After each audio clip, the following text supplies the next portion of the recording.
નમસ્કાર, GSTV news જોઈ રહ્યા છો આપ। હું છું માનસી। આજે 12 વાગે વાત કરવી છે કે ખેડૂતોને નુકસાન સર્વે ક્યારેની। રાજ્યમાં ભારે વરસાદને પગલે ધરતીપુત્રાને જે રોવાનો વારો આવ્યો છે। પરિસ્થિતિ એવી છે કે કપાસ, મગફળી સહિતના પાકને વ્યાપક નુકસાન પહોંચ્યું છે। ત્યારે તાત્કાલિક સર્વે કરવા માટે ખેડૂતો દ્વારા રજૂઆત કરવામાં આવી છે। આખરે ક્યારે ખેડૂતોને સર્વે કરી સહાય ચૂકવાશે તે સૌથી મોટો સવાલ છે। સરકાર ક્યારે સર્વેની તાત્કાલિક કામગીરી કરશે તેની પણ ચર્ચા છે। હજી પણ રાજ્યમાં 4 દિવસ ભારે વરસાદની આગાહી છે। સપ્ટેમ્બર મહિનામાં મેઘરાજા ફરી વરસતા પાકને નુકસાન થઈ શકે છે। મહત્વની વાત એ છે કે હજુ પણ જ્યારે આગાહી કરવામાં આવી છે ત્યારે પરિસ્થિતિ એવી કે આખા ગામોની પરિસ્થિતિ એવી સામે આવી છે કે ખેતરો બેટમાં ફેરવાઈ ગયા છે, પાણી હજુ ઓસર્યા નથી। એક તરફ ખેડૂત છે કે જેને રાતા પાણી રોવાનો વારો આવ્યો છે। આ વખતે 111% જેટલો વરસાદ વરસ્યો છે। હજુ પણ ભારે વરસાદની આગાહી જ્યારે કરવામાં આવી છે ત્યારે સૌથી વધારે કયા પાકને નુકસાન પહોંચ્યું તો કપાસ, મગફળી, એરંડા, તલ, મગ સહિતના પાકો છે જે આખા ધોવાઈ ગયા છે। તેમાંથી ઉપજે તેવું કંઈ જ રહ્યું નથી। દિવેલા, બાજરી, જુવાર, અડદ આ બધા જ પાકને વ્યાપક પ્રમાણમાં નુકસાન પહોંચ્યું છે। મગ, તલ, તુવેર સહિતના પાકને પણ સૌથી વધારે નુકસાન પહોંચ્યું છે અને તેના કારણે જ ખેડૂતો હવે સહાયની આશ લગાવીને બેઠા છે। ઊભા પાકોને સુકારો લાગી જતા તે સંપૂર્ણ રીતે નષ્ટ થઈ ગયા છે। મહત્વની વાત એ છે કે બાગાયતી પાક છે તેને પણ સૌથી વધારે નુકસાન પહોંચ્યું છે। બીજી તરફ ખેતરોમાં પાણી ભરાઈ જતા ભારે નુકસાની વેઠવાનો વારો આવ્યો છે। ખેતરો તો સુકાતા નથી પરંતુ તે પહેલા હજુ તો વરસાદ થમે તે પહેલા જ વધુ વરસાદની આગાહી। દક્ષિણ ગુજરાતમાં શેરડી સહિત પાકને વ્યાપક પ્રમાણમાં નુકસાન પહોંચ્યું છે।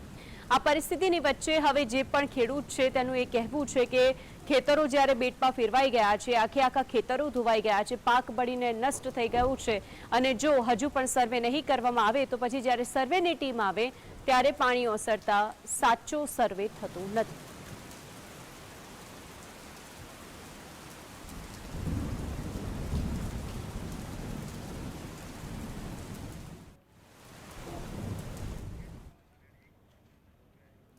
તો આજ અંગે ચર્ચા કરવા માટે આપણી સાથે જોડાઈ ગયા છે રામકુભાઈ કરપડા, જેઓ ખેડૂત આગેવાન છે, સુરેન્દ્રનગરથી જોડાયા છે, અને સંદીપ માંગરોળા છે, જેઓ ખેડૂત આગેવાન છે, ભરૂચથી જોડાયા છે।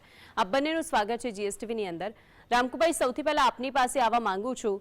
આજે પરિસ્થિતિ સર્જાય છે, 111% જેટલો વરસાદ આ વખતે વરસી ગયો, હજુ પણ ભારે વરસાદની આગાહી, પરંતુ ખેડૂત જે ખરેખર આ વખતે પાયમાલ બની ગયો।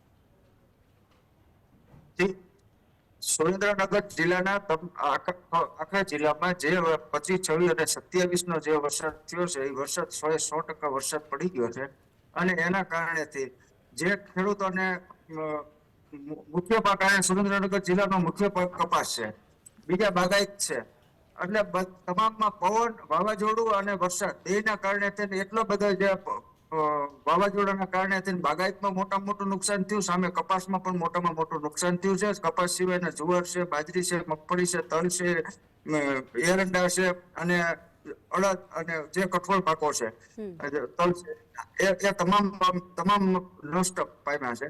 હજી હાલમાં પણ સુરેન્દ્રનગર જિલ્લાના ગામડાઓમાં જે પાણીથી ખેતરો અને ભરેલા છે।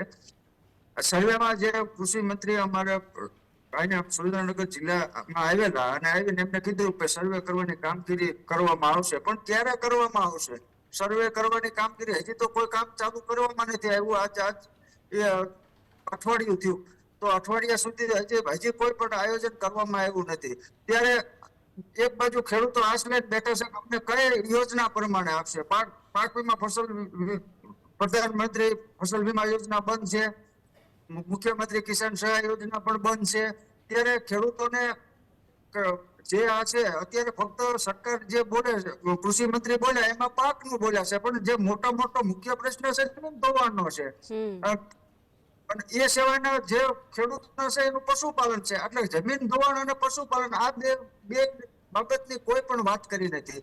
જો અત્યારે અમને SDRF મુજબ આપે તો 2 હેક્ટરના 33% નુકસાન। હવે તમે જે વેબસાઇટ છે એ વેબસાઇટ ઉપર તમે વરસાદના આંકડા ફક્ત અહીંયા બેઠા બેઠા જોઈ લો તો પણ તમને ખબર પડી જશે કે આટલો વરસાદ પડ્યો હોય, અતિવૃષ્ટિમાં ગણાતું હોય તો આ ખેડૂતોને સર્વે કરવાને ને આ બધા નાટક ને ગતકડા કરવાની ક્યાં જરૂરત છે? તમે સર્વે કરી લો, અને ઉભા સર્વે કરી અને સીધા વરસાદના આંકડા પ્રમાણે એસડીઆરએફ હોય કે એનડીઆરએફ હોય, જેની જોગવાઈ છે એના નિયમ મુજબ તમારે ખેડૂતોને ચૂકવાના છે. તો એના માટે આ સર્વે કરશું, કરાવશું અને આ સર્વે જિલ્લા સુરેન્દ્રનગર જિલ્લામાં 4 વર્ષથી ફક્ત આવા સર્વેના નાટકો ચાલ્યા છે.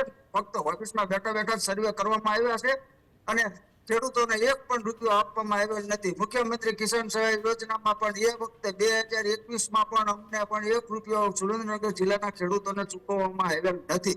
આ ફક્ત રૂપકડા નામો આપી અને આ અત્યારે ખેડૂતોને કોઈ પણ જાતનું કવચ નથી, એટલે ખેડૂતો હેરાન છે, પરેશાન છે. અત્યારે જેટલા એમની પાસે જે મૂડી હતી એ મૂડી બધી આ પાકના ખર્ચામાં નાખી દીધી છે અને અત્યારે પાક નષ્ટ થયો છે. એટલે ખેડૂત અત્યારે જાય તો ક્યાં જાય એવી પરિસ્થિતિ સર્જાણી છે. અને ફક્ત અત્યારે જે આ સંવેદનશીલ સરકાર જે વાતો સંવેદનશીલતાની કરે છે એ અત્યારે ખરી રીતે ખેડૂતોને અને સહાય આપે અને આખરે જે વળતર ચૂકવાઈ જાય ખેડૂતોને તો પછી કામનું છે કે આખરે હા જે ખેડૂતો જેમણે પોતાની મહામૂડી બધું જ એ ખેતરની અંદર પાકની અંદર વાવી દીધું હોય પરંતુ તેનું વળતર ન મળે તો પછી ખેડૂતોને રોવાનો વારો આવે છે. આપની પાસે આવજો સંદીપભાઈ, જે રીતે રામકુભાઈ એક વાતનો ઉલ્લેખ કર્યો કે આખરે હવે સર્વે કરશો ક્યારે? જો બેન, આ સરકારનો ઇતિહાસ એવો રહેલો છે કે માત્ર મોટી મોટી વાતો કરે છે અને જ્યારે ખરા અર્થમાં સહાય ચૂકવવાની આવે ત્યારે ખેડૂતોને સહાય મળતી નથી. આજે હાઈટેક જમાનો છે. આજે સેટેલાઇટ સર્વેથી તાત્કાલિક જે ખેતરોમાં પાણી ભરાયા છે એના ખાતામાં સહાય મળી જવી જોઈએ. જે પ્રમાણે એમણે વાત કરી એ પ્રમાણે માત્ર સર્વે કરાવીશુંની મોટી મોટી વાતો સરકાર કરે છે, જાહેરાતો કરે છે. ભૂતકાળની અંદર પણ જોયું છે કે જે નુકસાન થયું છે ખેડૂતોને એમાં કોઈ પણ જાતનું વળતર સરકાર તરફથી ચૂકવવામાં આવતું નથી અને મશ્કરી રૂપ વળતર ચૂકવવામાં આવે છે એ પણ ખેડૂતોની મશ્કરી રૂપ છે. ગઈકાલે જ અમે જંબુસર અને આમોદ તાલુકાના અસરગ્રસ્ત ગામોની મુલાકાત લીધી. ધાધર નદીમાં વિશ્વામિત્રીમાંથી જે પાણી છોડવામાં આવ્યું અને એના કારણે જે સ્થિતિ ઉદ્ભવી એના કારણે ત્યાંના ખેડૂતોની કિનારાના ખૂબ દયનીય સ્થિતિ છે. લાખો કરોડો રૂપિયાનો પાક નષ્ટ પામ્યો છે. ઘણા ગામોની અંદર પાણી ભરાયા છે. હજી આજે પણ જળસ્તર એનું જે લેવલ છે એ લેવલ ઊંચું છે અને આજે પણ ઘણા ગામોની અંદર સંપર્ક થઈ શકતો નથી એવી સ્થિતિ છે. ત્યારે કેશડોલ્સ જે ચૂકવવાની આવે છે, જે તાત્કાલિક ચૂકવવાની હોય છે એ 1 અઠવાડિયા પછી આજે પણ ચૂકવાઈ નથી. ઘણા ગામોની અંદર આજે ખાનપુર ગામ છે, કુંડળ ગામ છે. સંદીપભાઈ, આપ જ્યારે વડોદરાની વાત કરો છો તો વડોદરાની અંદર તો આ વખતે વિશ્વામિત્રી નદીના જે પાણી ફરી વળ્યા, જે ઘરો સુધી અત્યાર સુધી ક્યાંય પાણી નહોતા પહોંચ્યા ત્યાં ઘરોની અંદર પણ એ પાણી વળી વળતા એ ગામડાઓ સુધી એક પણ ઘર નથી છોડવામાં આવ્યું. ત્યાં પણ હવે ગરદીટ જો ખર્ચો ગણવામાં આવે તો 2 લાખ રૂપિયાનો ખર્ચો તો તેઓને આવે એમ છે. ત્યાંની જો કૃષિની જ્યારે આપ વાત કરી રહ્યા છો તો આ પરિસ્થિતિની વચ્ચે આપ માનો છો કે આ જે સર્વેની કામગીરી છે તે ધીમી કરવામાં આવી રહી છે કે પછી હજુ તો રાહ જોવાની નીતિ અપનાવાઈ રહી છે? જો બેન, ગયા વર્ષનો નર્મદા પૂરનો દાખલો આપણી સામે છે. ભરૂચ અને વડોદરા જિલ્લાના જે કિનારાના ગામો છે અને જે શહેરોની અંદર પાણી ભરાયા, રહેણાંક વિસ્તારમાં જે પાણી ભરાયા અને લાખો કરોડો રૂપિયાનું નુકસાન, તમે જે રીતના બરોડાની સ્થિતિ છે એ જ પ્રમાણે હતી. આજે એમને ક્યાં વળતર મળ્યું છે? માત્ર વાતો થાય છે અને સરકારે જ્યાં નિયંત્રણ રાખવાનું, આજે ગેરકાયદેસર જે રીતે બાંધકામો થઈ રહેલા છે, નદીઓ નાની કરવામાં આવી રહેલી છે, નદીઓ ઉપર જે અતિક્રમણ થઈ રહેલું છે એના કારણે આ સ્થિતિ ઉત્પન્ન થયેલી છે. એમાં જવાબદાર હોય તો માત્ર ને માત્ર સરકાર જવાબદાર છે. આજે જંબુસર તાલુકાના જે ખાનપુર ગામ છે, ખાનપુર ગામે મીઠાના અગરો આવેલા છે. ગઈકાલે જ અમે જોયું અને એ મીઠાના અગરોના કારણે જે પાડાઓ બાંધવામાં આવેલા છે એના કારણે પાણીનો નિકાલ નથી અને એ કારણોસર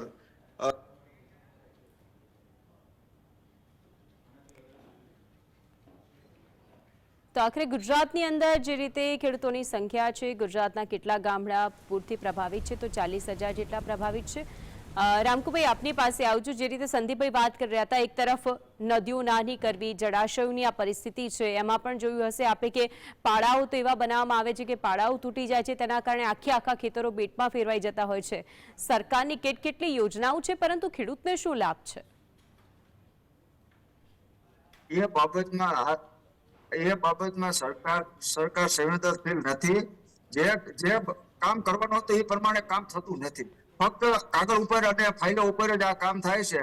અને આયા અમારે જે સુરેન્દ્રનગર જિલ્લાની એવી પરિસ્થિતિ છે કે બે થી 3 તાલુકાને નર્મદાના પાણી મળે છે અને અન્ય તાલુકાઓને નર્મદાના પાણી, એટલે ફક્ત ને ફક્ત વરસાદ આધારિત અમારી ખેતી છે. અને વરસાદ આધારિત ખેતી છે ત્યારે એ ખેડૂતોને વધારે મોટું નુકસાન આવતું હોય છે. અને ખેડૂતોને ખાસ કરીને જે સરકાર છે, અમારે મોટું નુકસાન જે ગયું છે એ પશુપાલનમાં ગયું છે.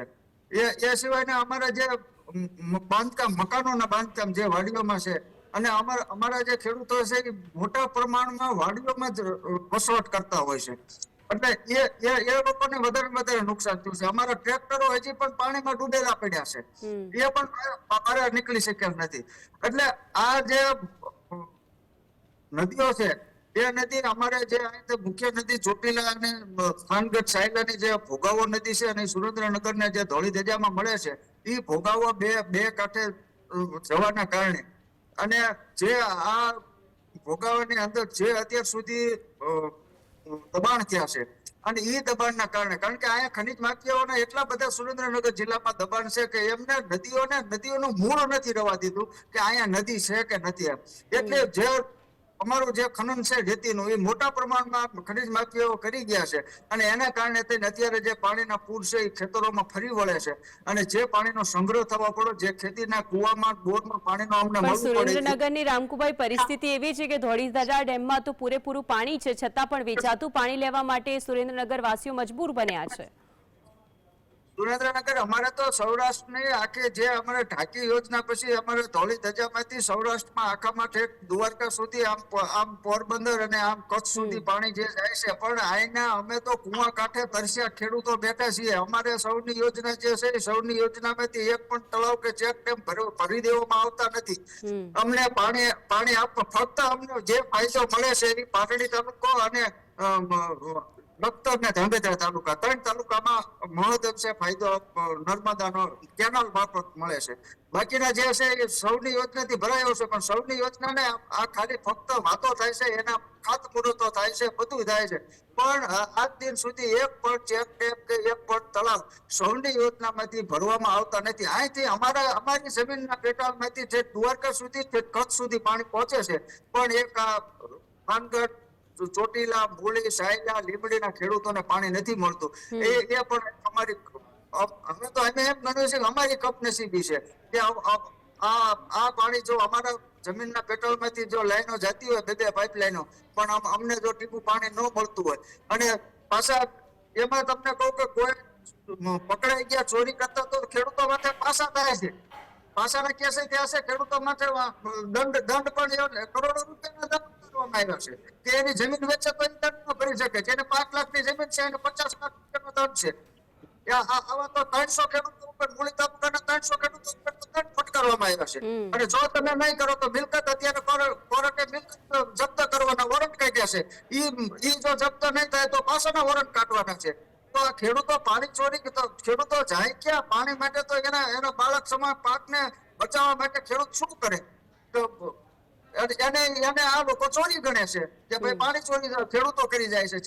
જેટલો કારખાના બધા ધમધમે છે, અહીંથી મોરબી થી વાંકાનેર, થાનગઢ, બધામાં નર્મદાનું પાણી આ સૌની યોજનામાંથી સાના સપને ચોરી કરીને ઉદ્યોગપતિઓ લે છે. પણ ખેડૂતો એક પીવા માટે, વાડીમાં પીવા માટે એક અડધાની પાઇપ એને મળે નહીં. આવી પરિસ્થિતિ છે. એટલે ખેડૂતો આ વખતે તમે બેન યાદ રાખજો કે આવનાર સમયમાં ખેડૂતોની આત્મહત્યાઓ સુરેન્દ્રનગર જિલ્લામાં મોટા પ્રમાણમાં વધશે.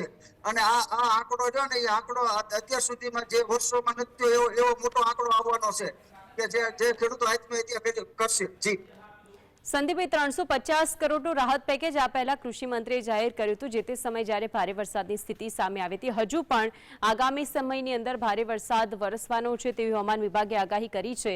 જ્યારે તેમની સામે બધી જ પરિસ્થિતિ છે, છતાં પણ રાહત પેકેજની રાહ છે. બેન, આ માત્ર પોકળ જાહેરાતો છે. ભૂતકાળ મેં તમને નર્મદાનો દાખલો પણ આપ્યો છે. આ 1 વર્ષ થવા આવ્યું, છતાં આજ દિન સુધી એ સહાય મળી નથી, કરોડો રૂપિયાના નુકસાન પછી. અને જે રીતે નદીઓ ઉપર અતિક્રમણ થાય છે અને એના કારણે સરકાર જવાબદાર છે. અને એ જ કારણોસર શહેરોમાં અને ખેતરોમાં પાણી ભરાઈ રહેલા છે. આજે પાણીના નિકાલની કોઈ વ્યવસ્થા નથી. અત્યારે ગઈકાલના હું ખાનપુરનો દાખલો આપને આપતો હતો કે જે મીઠાના અગરો છે એ મીઠાના અગરો ઉપર જે પારાઓ બાંધવામાં આવ્યા છે અને એના કારણે નદીનું પાણી જે છે એ રોકાઈ રહેલું છે અને એના કારણે ખાનપુર અને કુંડળ ગામની અંદર પાણી ભરાયેલા છે. અને એ ગ્રામજનો જ્યારે પાળા તોડવા માટે જાય છે ત્યારે ગેરકાયદેસર રીતે મીઠાના જે અગરો છે એ ગેરકાયદેસર હોવા છતાં પણ પોલીસ ગ્રામજનોને દબડાવે છે. એટલે પારાઓની જે પહોંચ છે એ દિલ્હી અને ગાંધીનગર સુધીની પહોંચ છે એનો ઉપયોગ કરી અને ગ્રામજનોને ડરાવી અને ગેરકાયદેસર પાડાઓ જે છે એ તોડવા જ્યારે ગ્રામજનો જાય છે તો એના ઉપર પોલીસ કેસ કરવા સુધીની ધમકીઓ આપવામાં પોલીસ દ્વારા આવે છે. આ પ્રકારની જે સ્થિતિ છે, કાયદો અને વ્યવસ્થા કઠડેલી છે. સરકાર માત્ર ઉદ્યોગો અને ઉદ્યોગપતિઓની વાત સાંભળે છે અને એનું પરિણામ એ આવે છે કે ખેડૂતોને અને ગ્રામજનોને સંદીપભાઈ, ખેડૂત આગેવાન તરીકે ભરૂચની જે પરિસ્થિતિ છે, ભરૂચની અંદર જે ખેતરો છે, ત્યાંના ખેડૂતો છે, તેઓની વાતો શું આપે સરકાર સુધી પહોંચાડી? શું ત્યાંના પરિસ્થિતિને લઈને, સર્વેની કામગીરીને લઈને શું આપ આગળ આવ્યા છો? ચોક્કસ. ગઈકાલે અમારા પ્રતિનિધિ મંડળે વિઝિટ કર્યા બાદ આજે જ કલેક્ટર શ્રી ભરૂચને, મુખ્યમંત્રી શ્રીને અને સરકારને પત્ર લખી તાત્કાલિક સહાય ચૂકવવાની માંગણી કરી છે. સર્વે કરવાની વાત માત્ર એ ખેડૂતોને કોણીએ ગોર લગાવવાની વાત છે.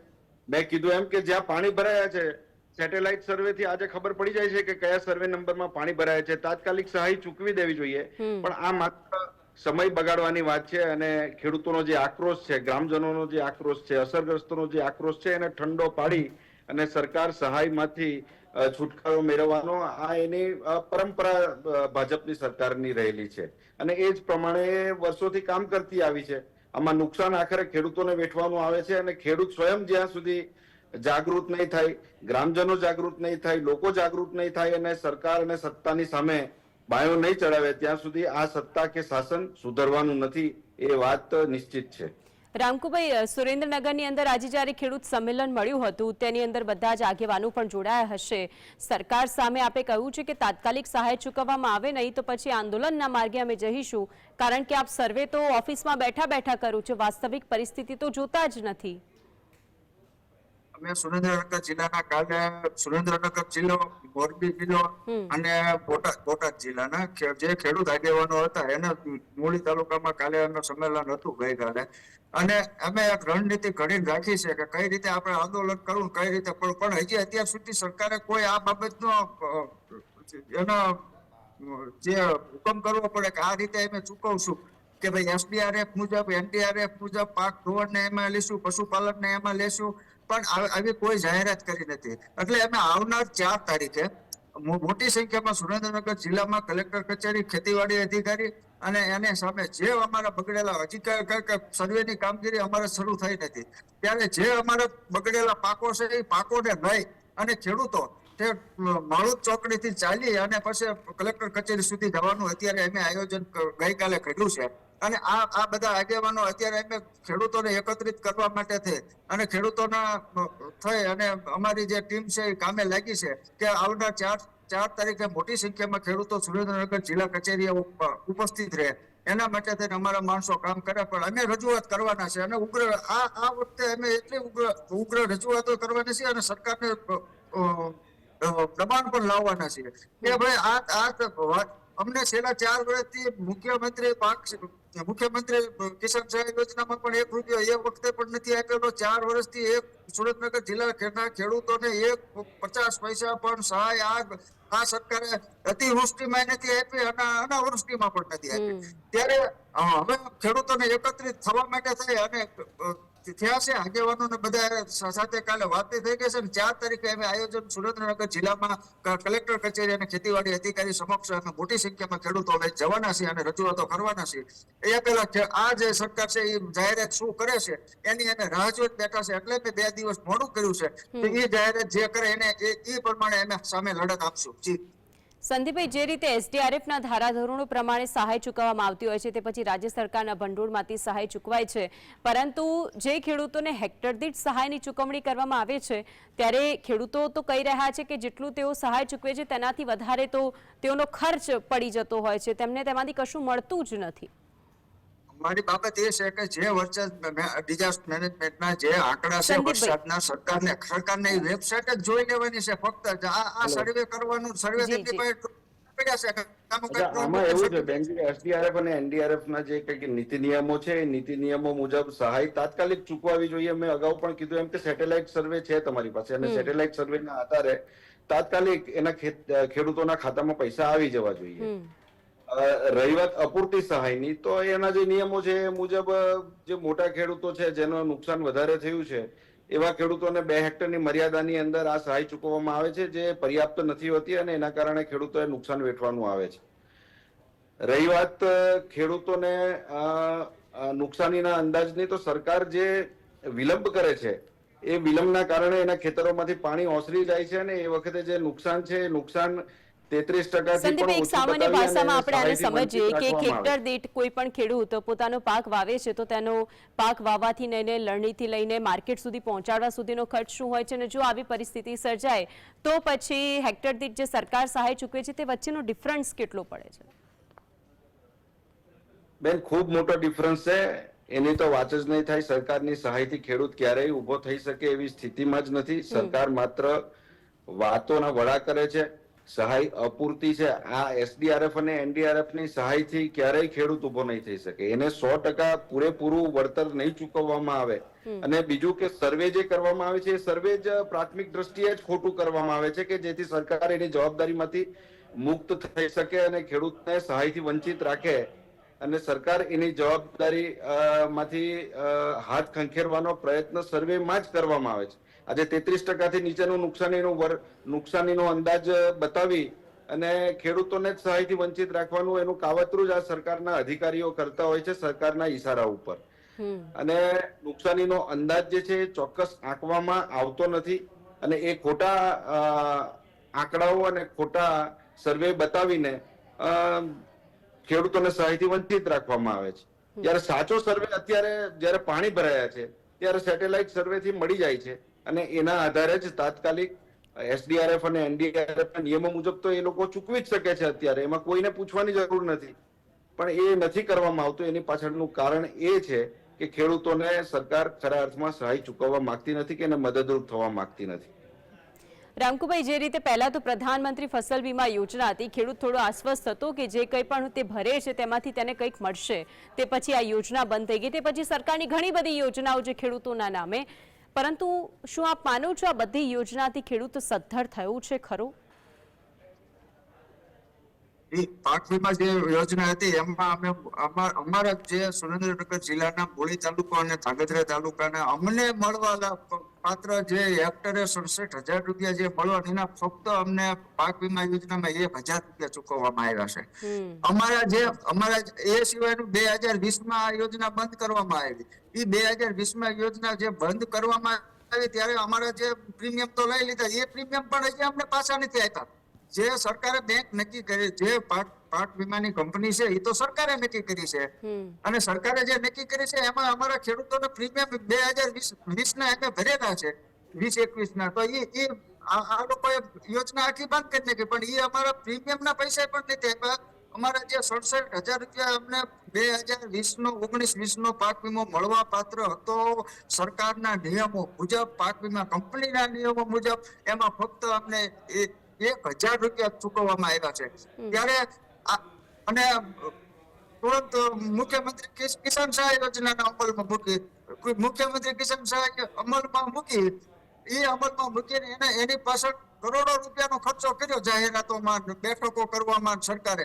પણ 50 પૈસા ઈ યોજના હેઠળ 50 પૈસા ગુજરાતના એક પણ ખેડૂતને સહાય મુખ્યમંત્રી કિસાન સહાય યોજના હેઠળ ચૂકવવામાં આવી નથી. જી, 2022 માં અહીંયા પણ બંધ કરી નાખી. તો અત્યારે ખેડૂતને કોઈ વીમા કવચ નથી, ખેડૂતો માટે કોઈ ગુજરાતમાં યોજના નથી, ખેડૂતો માટે કોઈ આ સરકારમાં અને ખેડૂતો કદાચ માટે જો કોઈ 2020 થી લઈને અત્યાર સુધીના આપના વીમા નથી મળ્યા અને સહાય ચૂકવાય છે તો ખેડૂતોના ખાતામાં નથી આવતી, તો પછી આ બધું જ વિચારવાની જરૂર હવે અધિકારીઓને છે, સરકારને છે કે જે ખરેખર આપ આપી રહ્યા છો તે જાય છે ક્યાં. આ સંદીપભાઈ અને રામકુભાઈ આપ બંને અમારી સાથે જોડાયા તે બદલ આપ બંનેનો આભાર. તો ખેડૂત આગેવાનોએ પોતાની વ્યથા ઠાલવી છે, કારણ કે તેમણે તો સર્વે કર્યા છે, કહ્યું છે આપ સેટેલાઇટ સર્વે કરો છો તો પછી તાત્કાલિક ધોરણે જ સહાય ચૂકવવામાં આવે, નહીં તો પછી આ ખેડૂત પાયમાલ થઈ જશે, તેની પાસે કશું જ નહીં રહે. જ્યારે સહાય ચૂકવશો તે વખતે તે સહાય મેળવવા લાયક